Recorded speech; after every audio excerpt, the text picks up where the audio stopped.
High বন্ধুরা, তোমরা কেমন আছো? আশা করি ভালো আছো। আমি তো ভীষণ ভালো আছি। তো আজকে নীল পুজো। আমার কোন কোন বন্ধুরা বাবার ভক্ত অবশ্যই আমার কমেন্ট বক্সে কিন্তু অবশ্যই কমেন্ট করে যাবে। আর কারা কারা এখনও উপোস করে আছো সেটাও কমেন্ট করবে। তো আজকে সকাল থেকে ভিডিও পোস্ট করতে পারিনি, কারণ অনেক অনেক ব্যস্ত ছিলাম আজকে।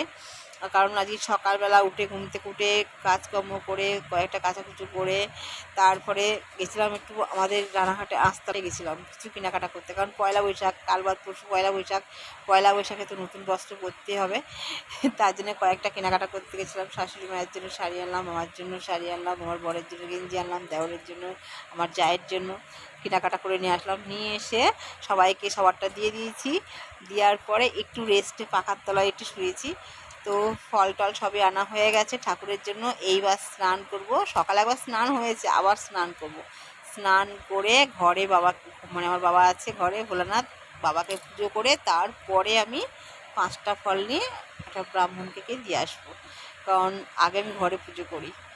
আমি ভীষণ ভাবার ভক্ত। তো আমার বাবার জন্য একবার সবাই বলো হর হর মহাদেব, জয় নীলকণ্ঠের ছাই। তো ওই বন্ধুরা চলো, মা শাশুড়ি মা ডাকছে, আর শুয়ে থাকা যাবে না, উঠে স্নানটা করে নিই, রেডি। ই মা, আমার জামাটা ছিঁড়া, ভিখারি হয়ে গেছি। দেখো বন্ধুরা, দেখেছো? দেখো জামা কিনে দেয় না। তো চলো, টাটা বাই।